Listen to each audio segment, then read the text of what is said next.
शुरू हुआ भारत और इंग्लैंड के बीच तूफानी पहला टी20 मुकाबला। अभिषेक शर्मा ने रच दिया इतिहास तो इंग्लैंड के गेंदबाजों के उड़ा दिए परकच्छे। नमस्कार दोस्तों, स्वागत है आपका एक बार फिर हमारे चैनल में। दोस्तों, भारत और इंग्लैंड के बीच खेले जा रहे पहले टी20 मुकाबले में टीम इंडिया के बल्लेबाजों ने कमाल परफॉर्मेंस करते हुए ऐतिहासिक स्कोर खड़ा किया। तो दोस्तों, हम आपको इस मुकाबले का पूरा लाइव वीडियो इस वीडियो में बताएंगे, लेकिन दोस्तों उससे पहले आप भी टीम इंडिया के इस दमदार परफॉर्मेंस को देखकर खुश हैं तो इस वीडियो को एक लाइक जरूर कर दे। वीडियो का लाइक टारगेट हमने रखा है मात्र 300 लाइक। और साथ ही दोस्तों, आप भी चैनल पर नए हैं और अभी तक चैनल को सब्सक्राइब नहीं किया तो चैनल को सब्सक्राइब करके बेल आइकन जरूर दबा लें। तो चलिए दोस्तों, जानते हैं इस मुकाबले का पूरा लाइव वीडियो शुरुआत से ही कि कैसे भारतीय टीम के बल्लेबाजों ने कमाल कर दिया आज के इस मुकाबले में और ऐतिहासिक स्कोर खड़ा कर डाला। तो दोस्तों, सबसे पहले बात करते हैं आज के इस मुकाबले के टॉस की। तो सिक्का उछाला टीम इंडिया के कप्तान सूर्य कुमार यादव ने और गिरा यहां पर जोस बटलर के पक्ष में। बटलर ने टॉस जीतकर आज के इस मुकाबले में पहले गेंदबाजी का फैसला किया, यानी कि टीम इंडिया को बल्लेबाजी के लिए आमंत्रित किया। अभिषेक शर्मा के साथ संजू सैमसन टीम इंडिया के लिए पारी की शुरुआत करने उतरे तो मुकाबले की पहली गेंद डालने आए जोफ्रा आर्चर की गेंद को शानदार तरीके से डीप स्क्वायर लेग के ऊपर से स्टैंड में पहुंचाते हुए 70 मीटर का शानदार छक्का यहां पर जड़ दिया संजू सैमसन ने। तो वहीं पर इसी ओवर में उनका शानदार परफॉर्मेंस जारी रहा और पांचवी गेंद पर एक और पुल शॉट खेला और इस बार भी गेंद को डीप बैकवर्ड स्क्वायर लेग के ऊपर से स्टैंड में पहुंचाया और पहले ओवर में 2 शानदार छक्के यहां पर संजू सैमसन के बल्ले से देखने को मिले। इसके बाद दोस्तों, यहां पर ओवर की आखिरी गेंद पर भी उन्होंने अपना शानदार परफॉर्मेंस जारी रखा और यहां पर एक और गेंद को शानदार तरीके से अपर कट के जरिए थर्ड मैन के ऊपर चौके के लिए बाउंड्री लाइन के पार भेज दिया। संजू सैमसन ने पहले ही ओवर में 16 रन बनाकर टीम इंडिया को शानदार शुरुआत दिला दी, लेकिन इसके बाद दोस्तों यहां पर दूसरा ओवर डालने आए मार्क वुड ने दूसरे ओवर की 5वीं गेंद पर संजू सैमसन को पेविलियन भेज दिया। जब स्क्वायर लेग के ऊपर से ही जोफ्रा आर्चर ने शानदार कैच पकड़ा और मार्क वुड को पहली सफलता मिली। संजू सैमसन 7 गेंदों पर 16 रन बनाकर पेविलियन लौट गए। तो वहीं पर इसके बाद तीसरे ओवर की दूसरी गेंद पर जोफ्रा आर्चर की गेंद को अभिषेक शर्मा ने शानदार तरीके से स्मैश किया और चौके के लिए बाउंड्री लाइन के पार भेजा कवर के ऊपर। तो वहीं पर इसी ओवर की 5वीं गेंद पर अभिषेक शर्मा ने एक और बड़ा शॉट खेला और इस बार गेंद को डीप पॉइंट के ऊपर से कट के जरिए स्टैंड में पहुंचाते हुए एक और शानदार छक्का जड़ दिया, या यूं कहें तो अभिषेक की पारी का पहला छक्का देखने को मिला। इसके बाद तीसरे ओवर की आखिरी गेंद पर एक और बड़ा शॉट यहां पर अभिषेक शर्मा ने खेला और गेंद को शानदार तरीके से एक्स्ट्रा कवर के ऊपर से स्टैंड में पहुंचाया और बैक टू बैक यहां पर 2 छक्के जोफ्रा आर्चर के सामने जड़ दिए। इसके बाद दोस्तों यहां पर शानदार तरीके से चौथे ओवर में भी अभिषेक ने शानदार बल्लेबाजी जारी रखी और चौथे ओवर की दूसरी गेंद पर एक और शानदार चौका यहां पर मिड विकेट की तरफ लगाया अभिषेक शर्मा ने मार्क वुड की गेंद पर। तो वहीं पर इसी ओवर की तीसरी गेंद पर भी उन्होंने एक बार फिर से शानदार शॉट खेला और एक और गेंद को शानदार तरीके से 4 में तब्दील कर दिया। इस बार सामने की तरफ उन्होंने बेहतरीन चौका जड़ा। तो वहीं पर इसके बाद दोस्तों ओवर की 5वीं गेंद पर भी एक और शानदार शॉट उनके बल्ले से देखने को मिला और इस बार शानदार तरीके से उनके बल्ले से निकला एक और स्टैंड में गया छक्का डीप बैकवर्ड स्क्वायर लेग के ऊपर से। और यहां पर इसी के साथ ही भारतीय टीम का स्कोर 50 रनों के पार हो गया चौथे ओवर में ही। जबकि दोस्तों यहां पर शानदार परफॉर्मेंस करते हुए 5वें ओवर की पहली गेंद पर अभिषेक के बल्ले से एक और शानदार छक्का देखने को मिला और इसी के साथ शानदार बल्लेबाजी करते हुए मात्र 17 गेंदों पर अभिषेक शर्मा ने अपना अर्धशतक पूरा कर डाला और टीम इंडिया के लिए तूफानी शुरुआत दे दी। लेकिन इसके बाद दोस्तों यहां पर 5वें ओवर की 5वीं गेंद पर तिलक वर्मा के बल्ले से भी एक शानदार शॉट देखने को मिला जब उन्होंने गेंद को शानदार तरीके से टॉप एज के जरिए स्टैंड में पहुंचाया और एक और शानदार छक्का उन्होंने भी जड़ दिया। जबकि दोस्तों ओवर की आखिरी गेंद पर भी तिलक ने एक और शानदार चौका यहां पर जड़ दिया और जेमी स्मिथ के इस ओवर में दोनों बल्लेबाजों ने शानदार बल्लेबाजी करते हुए बेहतरीन तरीके से 25 रन ठोक डाले। इसके बाद दोस्तों यहां पर छठा ओवर लिविंगस्टन लेकर आए तो उनकी पहली गेंद पर अभिषेक ने शानदार चौका जड़ा जहां पर गेंद को बेहतरीन तरीके से उन्होंने बाउंड्री लाइन के पार भेजा। तो इसी ओवर की चौथी गेंद पर एक बेहतरीन रिवर्स स्वीप शॉट भी देखने को मिला जब तिलक ने गेंद को शानदार तरीके से बाउंड्री लाइन के पार भेज दिया। जबकि दोस्तों ओवर की आखिरी गेंद पर भी उन्होंने एक और चौका जड़ा। वहीं पर इसके बाद आदिल रशीद गेंदबाजी करने आए तो 7वें ओवर की तीसरी गेंद पर एक और बड़ा शॉट यहां पर अभिषेक के बल्ले से देखने को मिला और इसी के साथ भारतीय टीम ने अपने 100 रन भी पूरे कर लिए, यानी कि सिर्फ 7वें ओवर की तीसरी गेंद पर ही टीम इंडिया 100 रनों के पार पहुंच गई। इसके बाद अभिषेक ने 7वें ओवर की चौथी गेंद पर भी एक और बड़ा शॉट खेला और बैक टू बैक यहाँ पर एक बार फिर से आदिल रशीद के सामने छक्का जड़ दिया। तो वहीं पर इसके बाद दोस्तों एक बार फिर से लिविंगस्टन को लेकर आए कप्तान बटलर। तो यहाँ पर 8वें ओवर की दूसरी गेंद पर भी अभिषेक ने एक और बड़ा शॉट खेला और गेंद को एक बार फिर से लॉन्ग ऑन के ऊपर से स्टैंड में पहुँचा दिया। जबकि इसी ओवर की 5वीं गेंद पर भी एक और शानदार शॉट उन्होंने खेला और अभिषेक ने इस ओवर में एक और शानदार छक्का जड़ दिया। और इसी के साथ तिलक वर्मा के साथ मिलकर दोनों बल्लेबाजों ने मात्र 36 गेंदों पर ही शतकीय साझेदारी पूरी कर डाली। इसके बाद दोस्तों यहाँ पर 9वें ओवर की चौथी गेंद पर भी ब्रेडन कार्स की एक और गेंद को शानदार तरीके से 90 मीटर दूर स्टैंड में पहुंचाया अभिषेक शर्मा ने और एक और शानदार कमाल लाजवाब छक्का उन्होंने जड़ दिया। अद्भुत शॉट यहाँ पर अद्भुत पारी खेल रहे थे अभिषेक। 30 गेंदों पर अब 87 रनों पर पहुँच गए थे। इसके बाद दोस्तों यहाँ पर 9वें ओवर की आखिरी गेंद पर तिलक वर्मा भी एक और बड़ा शॉट खेलना चाहते थे, लेकिन इस बार उनके बल्ले का बाहरी किनारा लगा और गेंद सीधे पहुँच गई विकेट कीपर फिलिप सेल्ट के हाथों में, जहां पर सेल्ट ने शानदार कैच पकड़ा और समाप्त हुई तिलक वर्मा की पारी। तिलक ने अच्छी बल्लेबाजी की, अच्छा साथ दिया अभिषेक का, 15 गेंदों का सामना किया और 24 रनों की पारी खेली। वहीं पर इसके बाद दोस्तों यहां पर 10वें ओवर में अभिषेक शर्मा के बल्ले से एक और शानदार चौका देखने को मिला, जब 10वें ओवर की तीसरी गेंद को एक्स्ट्रा कवर के ऊपर से उन्होंने बाउंड्री लाइन के पार भेजा। लेकिन दोस्तों इसके बाद 11वें ओवर की पहली गेंद पर ब्रेडन कार्स की गेंद पर उन्होंने शानदार बल्लेबाजी करते हुए सिंगल लिया और इसी सिंगल के साथ दमदार बल्लेबाजी करते हुए उन्होंने अपना शानदार शतक पूरा कर डाला। दमदार बल्लेबाजी करते हुए मात्र 37 गेंदों पर अपना तूफानी शतक ठोक डाला अभिषेक शर्मा ने और बता दिया कि क्यों उन्हें आखिरकार टी20 का नंबर 1 बल्लेबाज कहा जाता है। और ये साफ तौर पर इन्होंने दिखा दिया, क्योंकि 37 गेंदों पर इन्होंने तूफानी शतक ठोक कर दिखाया और इतिहास रच दिया। तो अभिषेक का ये शानदार शतक के लिए आप वीडियो को एक बार लाइक जरूर कर सकते हो। वहीं पर इसके बाद दोस्तों यहाँ पर 11वें ओवर की दूसरी गेंद पर ब्रेडन कार्स ने शानदार गेंदबाजी करके दिखाई। सूर्या ने अपना फेवरेट शॉट खेलना चाहा, लेकिन गेंद सिर्फ हवा में खड़ी हुई। विकेट कीपर फिलिप सेल्ट ने शानदार तरीके से दौड़ लगाई और बेहतरीन कैच पकड़ा और यहां पर ब्रेडन कार्स को सूर्य कुमार यादव के रूप में सफलता मिली। सूर्या 3 गेंदों पर 2 रन बनाकर पेविलियन लौट गए। लेकिन इसके बाद शिवम दुबे ने आक्रामक खेल दिखाया और 12वें ओवर की दूसरी गेंद पर उनके बल्ले से पहला चौका देखने को मिला मिड विकेट की तरफ। तो वहीं पर इसके बाद 12वां ओवर लेकर आए जोफ्रा आर्चर की तीसरी गेंद पर भी एक और बड़ा शॉट उन्होंने खेला और इस बार गेंद को स्टैंड में पहुंचा दिया 6 रनों के लिए और जोफ्रा आर्चर की कुटाई करनी शुरू कर दी इन्होंने भी।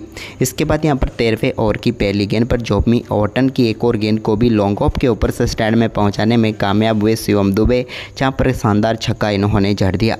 जबकि दोस्तों इसी ओवर की दूसरी गेंद पर भी एक और शानदार चौका यहां पर उन्होंने लगाया और इस बार भी गेंद को बेहतरीन तरीके से 4 में तब्दील कर दिया। इसके बाद इसी ओवर की आखिरी गेंद पर अभिषेक शर्मा ने भी एक शानदार चौका जड़ा, यानी कि पूरी तरीके से दोनों बल्लेबाज अब तबाही मचाने के मूड में आ चुके थे। शिवम दुबे के साथ अभिषेक शर्मा दोनों ने कमाल करके दिखाया और एक के बाद एक कई शानदार शॉट इन दोनों बल्लेबाजों के बल्ले से देखने को मिले। लेकिन इसके बाद दोस्तों यहाँ पर गेंदबाजी में थोड़ा सा परिवर्तन करने पर मजबूर हुए इंग्लैंड के कप्तान, जहां पर उन्होंने 14वें ओवर में ब्रेडन कार्स को गेंदबाजी दी, लेकिन उनकी गेंद पर बड़ा शॉट खेलने में यहां पर शिवम दुबे कामयाब हुए और पहली गेंद पर मिड ऑफ के ऊपर से शानदार चौका जड़ दिया। यह बेहतरीन शॉट था, उनके बल्ले से निकला हुआ, यूँ कहे तो बेहतरीन कैप ढूंढ डाला। लेकिन इसके बाद 14वें ओवर की दूसरी गेंद पर वो एक और बड़ा शॉट खेलने के लिए गए, लेकिन यहाँ पर इस बार बल्ले पर सही से गेंद कनेक्ट हुई नहीं। हालांकि बाउंड्री लाइन के तो बिल्कुल करीब पहुँच गई थी, लेकिन यहाँ पर आदिल रशीद ने शानदार कैच पकड़ा और ब्रेडन कार्स को एक और सफलता मिली। शिवम दुबे 13 गेंदों पर 30 रनों की पारी खेलकर पेविलियन लौटे। इसके बाद टीम इंडिया के उपकप्तान हार्दिक पांड्या क्रीज पर आए तो 15वें ओवर की तीसरी गेंद पर उन्होंने बड़ा शॉट खेला और डीप मिड विकेट के ऊपर से गेंद को 6 रनों के लिए बाउंड्री लाइन के पार भेजकर अपनी पारी का शानदार आगाज किया। लेकिन इसके बाद दोस्तों यहाँ पर 15वें ओवर की ही चौथी गेंद पर वो एक और बड़ा शॉट खेलने के लिए गए, लेकिन इस बार शॉट तो कमाल खेला था, लेकिन ढूंढ लिया सीधे फील्डर लियाम लिविंगस्टन को, जो कि एक तेज आती हुई गेंद को पकड़ने में कामयाब हुए और मार्क वुड को एक और सफलता मिली और यहाँ पर हार्दिक पांड्या आउट होकर पेविलियन लौटे। हार्दिक ने कमाल बल्लेबाजी यहाँ पर करनी थी, लेकिन 6 गेंदों पर 9 रन तो फिर भी बनाकर गए। इसके बाद दोस्तों यहाँ पर 16वें ओवर की दूसरी गेंद पर एक शानदार चौका यहाँ पर रिंकू सिंह के बल्ले से भी देखने को मिला और जोफ्रा आर्चर चौथे ओवर में ही 50 रनों के पार पहुंच गए, यानी कि उनका अर्धशतक पूरा हो चुका था रन खर्च करने में। लेकिन इसके बाद यहां पर चोपड़ा ने रिंकू सिंह को जरूर यहां पर LBW आउट करके पेविलियन भेजा और भारतीय टीम को एक और झटका लगा। रिंकू सिंह ने भी 6 गेंदों का सामना किया और 9 रन बनाकर पेविलियन लौटे। लेकिन अभिषेक का तूफान रुकने का नाम नहीं ले रहा था। 7वें ओवर की पहली गेंद पर भी उन्होंने एक और बड़ा शॉट खेला और इस बार गेंद को सामने की तरफ 4 में तब्दील कर दिया। लेकिन इसी बीच दोस्तों यहां पर 17वें ओवर की चौथी गेंद पर उनके बल्ले से ब्रेडन कार्स के सामने एक और शानदार हाई एंड हैंडसम शॉट देखने को मिला, जो कि पहुंच गया सीधे लॉन्ग ऑन के ऊपर से स्टैंड में और एक और दमदार छक्का अभिषेक शर्मा ने झड़ दिया। तो इसी ओवर की आखिरी गेंद पर भी उनके बल्ले से एक और शानदार चौका देखने को मिला और ब्रेडन कार्स के इस ओवर में भी शानदार तरीके से 17 रन बटोर लिए, क्योंकि आखिरी गेंद पर चौका अक्षर पटेल ने लगाया था। इसके बाद दोस्तों यहाँ पर 18वां ओवर एक बार फिर से स्पिनर आदिल रशीद डालने आए, तो इनके ओवर की दूसरी गेंद पर अभिषेक शर्मा ने बड़ा शॉट खेला और इस बार गेंद को साइड स्क्रीन के ऊपर से 90 मीटर दूर स्टैंड में डिपॉजिट किया और एक और दमदार छक्का जड़ दिया। तो वहीं पर इसके बाद 18वें ओवर की 5वीं गेंद पर भी अभिषेक ने एक और शानदार शॉट खेला और इस बार भी गेंद को लॉन्ग ऑन के ऊपर से 6 में तब्दील कर दिया, यानी कि इस ओवर में भी 2 छक्के वो जड़ चुके थे आदिल रशीद के सामने। लेकिन इसके बाद 18वें ओवर की आखिरी गेंद पर आखिरकार आदिल रशीद ने एक बड़ी सफलता इंग्लैंड की टीम को दिलाई, जब अभिषेक शर्मा शानदार बल्लेबाजी कर रहे थे, लेकिन आखिरकार चोपड़ा आर्चर यहां पर कैच पकड़ने में कामयाब हुए और अभिषेक शर्मा पेविलियन लौटे। अभिषेक की तूफानी पारी देखने को मिली, क्योंकि मात्र 54 गेंदों का ही इन्होंने सामना किया, लेकिन इंग्लैंड के किसी भी गेंदबाज को इन्होंने बख्शा नहीं और सिर्फ 54 गेंदों पर 13 छक्कों की बदौलत 135 रन बनाकर वो पेविलियन लौटे। इसके बाद दोस्तों यहाँ पर अक्षर पटेल ने 20वें ओवर में एक शानदार चौका लगाया, जब गेंद को बेहतरीन तरीके से उन्होंने एक्स्ट्रा कवर के ऊपर से बाउंड्री लाइन के पार भेज दिया और एक और शानदार चौका जड़ा। लेकिन इसी बीच यहाँ पर 20वें ओवर की 5वीं गेंद पर अक्षर पटेल ने एक और शॉट खेला, लेकिन यहाँ पर वो रन लेने की कोशिश में ज़रूर गए, लेकिन यहाँ पर उन्हें रन मिला नहीं। आखिरकार रन आउट होकर वो पेविलियन लौट ही गए और भारतीय टीम को एक और झटका लगा। अक्षर पटेल की हम बात करें तो 11 गेंदों का सामना करने के बाद 15 रन बनाकर वो पेविलियन लौट गए। तो वहीं पर इसके बाद 20वें ओवर की आखिरी गेंद पर जो कि नए बल्लेबाज रवि बिश्नोई ने खेली, रवि बिश्नोई बड़ा शॉट खेलने के लिए जरूर गए। ब्रेडन कार्स ने यहाँ पर शानदार कैच पकड़ा और जॉमी ओवर्टन ने उन्हें भी पेविलियन भेज दिया और भारतीय टीम जो कि 250 रनों के पार जाती हुई नजर आ रही थी, लेकिन आखिरकार 247 रनों पर रुक गई और 248 रनों का लक्ष्य इंग्लैंड की टीम के सामने रखा। वहीं पर इंग्लैंड इसके बाद बड़े लक्ष्य का पीछा करने उतरी, तो फिलिप सेल्ट के साथ बेन डकेट पारी की शुरुआत करने उतरे। तो यहाँ पर पहली गेंद डालने आए मोहम्मद शमी की गेंद पर शानदार चौके के साथ बेहतरीन आगाज यहाँ पर कर दिया फिलिप सेल्ट ने और दमदार शुरुआत दिलाई। इसके बाद दूसरी गेंद पर भी उनके बल्ले से एक और शानदार चौका देखने को मिला, जबकि ओवर की तीसरी गेंद पर उन्होंने शानदार तरीके से मिड विकेट के ऊपर से पहला छक्का भी जड़ दिया। लेकिन इसके बाद दोस्तों यहाँ पर टीम इंडिया को पहली सफलता भी मोहम्मद शमी ने ही दिलाई, जब तीसरे ओवर की पहली गेंद पर उन्होंने बेन डकेट को अभिषेक शर्मा के हाथों कैच कराकर पेविलियन भेज दिया। अभिषेक ने शानदार कैच पकड़ा और यहां पर समाप्त हुई डकेट की पारी। डकेट एक ही गेंद का सामना कर पाए और 0 पर ही चलते बने और 23 रनों के स्कोर पर इंग्लैंड ने पहला विकेट गंवा दिया। लेकिन इसके बाद फिलिप सेल्ट का आक्रामक परफॉर्मेंस जारी रहा और यहां पर चौथे ओवर की पहली गेंद पर भी एक और शानदार चौका उनके बल्ले से देखने को मिला। इसके बाद हार्दिक के सामने एक बड़ा शॉट खेला उन्होंने और गेंद को सीधे स्टैंड में पहुंचाते हुए दमदार छक्का यहां पर जड़ दिया चौथे ओवर की चौथी गेंद पर। लेकिन इसके बाद दोस्तों यहाँ पर टीम इंडिया की तरफ से गेंदबाजी में बदलाव किया गया। वरुण चक्रवर्ती को गेंदबाजी पर लेकर आए, तो यहाँ पर 5वें ओवर की पहली गेंद पर वरुण चक्रवर्ती ने कप्तान बटलर के रूप में बड़ी सफलता दिला दी। बटलर बड़ा शॉट खेलने के लिए जरूर गए, लेकिन गेंद सीधे तिलक वर्मा के हाथों में गई। बटलर 7 गेंदों का सामना करने के बाद 7 ही रन बनाकर पेविलियन लौट गए। इसके बाद फिलिप सेल्ट भले ही एक छोर से काफ़ी शानदार बल्लेबाजी कर रहे थे, उन्होंने वरुण चक्रवर्ती के 5वें ओवर की 5वीं व 6ठी 2 गेंदों पर 2 बैक टू बैक चौके जड़े थे, यानी कि शानदार तरीके से स्कोर को वो आगे बढ़ा रहे थे। लेकिन इसी बीच 6ठे ओवर की दूसरी गेंद पर टीम इंडिया को एक और सफलता यहाँ पर दिला दी हैरी ब्रूक के रूप में रवि बिश्नोई ने। हैरी ब्रूक यहाँ पर स्वीप शॉट खेलने के लिए गए, लेकिन सीधे ढूंढ बैठे फील्डर वरुण चक्रवर्ती को, जिन्होंने शानदार कैच पकड़ा और यहाँ पर हैरी ब्रूक के 4 गेंदों का सामना करने के बाद सिर्फ 2 रन बनाकर पेविलियन लौट गए। इसके बाद लियाम लिविंगस्टन आए तो लिविंगस्टन की पारी भी यहाँ पर कुछ शॉट तो उन्होंने कमाल के खेले जब उन्होंने रवि बिश्नोई के सामने 2 बेहतरीन चौके जड़े थे। गेंद को काफ़ी शानदार तरीके से आगे भी बढ़ा रहे थे, लेकिन तभी 7वें ओवर की पहली गेंद पर वरुण चक्रवर्ती ने उनको भी पेविलियन भेज दिया। घुटना टेक कर बड़ा शॉट खेलने के लिए जरूर गए मिड विकेट के ऊपर से, लेकिन सीधे पहुंच गई गेंद रिंकू सिंह के हाथ में और टीम इंडिया को लिविंगस्टन के रूप में एक और सफलता मिली। लियाम लिविंगस्टन 5 गेंदों पर 9 रन बनाकर पेविलियन लौट गए। इसके बाद दोस्तों यहाँ पर फिलिप सेल्ट ने 7वें ओवर की तीसरी गेंद पर वरुण चक्रवर्ती को एक और बड़ा शॉट खेला, शानदार तरीके से छक्का जड़ा और इसी के साथ मात्र 21 गेंदों पर अपना अर्धशतक पूरा कर दिया। कमाल की बल्लेबाजी देखने को मिली। एक छोर से 4 विकेट गंवा चुकी थी, लेकिन फिर भी 7वें ओवर में टीम का स्कोर 74 रनों तक पहुंचा दिया फिलिप सेल्ट ने।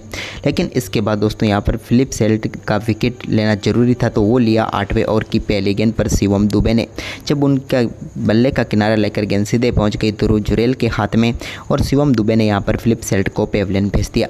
सेल्ट शानदार बल्लेबाजी कर रहे थे, लेकिन आखिरकार 23 गेंदों पर 55 रनों की पारी खेलकर वो पेविलियन लौटे। इसके बाद 9वें ओवर की पहली गेंद पर भी एक और सफलता यहाँ पर ब्रेडन कार्स के रूप में दिला दी अभिषेक शर्मा ने, जब अभिषेक के सामने बड़ा शॉट खेलने के लिए जरूर गए ब्रेडन कार्स, लेकिन गेंद एक बार फिर से वरुण चक्रवर्ती के हाथों में गई और एक और विकेट टीम इंडिया को मिल गया। ब्रेडन कार्स 4 गेंदों का सामना करने के बाद 3 रन बनाकर पेविलियन लौट गए। इसके बाद 9वें ओवर की 5वीं गेंद पर ही अभिषेक शर्मा ने एक और शानदार गेंद डाली और इस बार जेमी ओवर्टन का विकेट उनके हाथों में गया, क्योंकि यहाँ पर शानदार कैच पकड़ा सूर्य कुमार यादव ने और अभिषेक शर्मा जो कि दमदार शतक तो बनाया ही, साथ ही एक ही ओवर में 2 सफलताएं लेकर इस मुकाबले में इंग्लैंड की टीम को पूरी तरीके से धराशायी कर दिया उन्होंने। हम बात करें ओवर्टन की तो 3 गेंदों पर 1 रन बनाकर पेविलियन लौटे। इसके बाद 10वें ओवर की पहली गेंद पर शिवम दुबे ने जैकोब बेथल को बोल्ड करके पेविलियन भेजा और भारतीय टीम को एक और सफलता दिला दी। वह अपनी दूसरी सफलता हासिल की यहाँ पर शिवम दुबे ने। बेथल की बात करें तो 7 गेंदों का सामना किया और 10 रन बनाकर पेविलियन लौट गए। इसके बाद दोस्तों यहाँ पर आदिल रशीद ने एक चौका शिवम दुबे के सामने जरूर जड़ा, जब मिड ऑफ के ऊपर से उन्होंने गेंद को 4 में तब्दील कर दिया। लेकिन इसके बाद यहाँ पर मोहम्मद शमी ने शानदार गेंदबाजी करके दिखाई और एक और सफलता यहाँ पर टीम इंडिया को दिला दी। शमी की गेंद पर आदिल रशीद बड़ा शॉट खेलने के लिए जरूर गए, लेकिन एक बार फिर से यहाँ पर ध्रुव जुरेल ने शानदार कैच पकड़ा और आदिल रशीद इस मुकाबले में 6 गेंदों का सामना करने के बाद 6 ही रन बनाकर पेविलियन लौट गए। इसके बाद आखिरी विकेट बचा था, जो कि 11वें ओवर की तीसरी गेंद पर शानदार गेंदबाजी करते हुए मोहम्मद शमी ने ले लिया। मोहम्मद शमी ने यहाँ पर विकेट कीपर ध्रुव जुरेल के हाथों कैच कराकर पेविलियन भेज दिया और एक और विकेट टीम इंडिया को मिला, यानी कि सिर्फ 10.3 ओवर में ही इंग्लैंड की टीम 97 रनों पर ऑल आउट हो गई और भारतीय टीम ने 150 रनों से ऐतिहासिक जीत इस मुकाबले में दर्ज की। तो दोस्तों आपको ये मुकाबला कैसा लगा और कैसा लगा टीम इंडिया का लाजवाब परफॉर्मेंस, हमें कमेंट करके जरूर बताएं और साथ ही इस वीडियो को अपने दोस्तों के साथ ज़्यादा से ज़्यादा शेयर करें। धन्यवाद।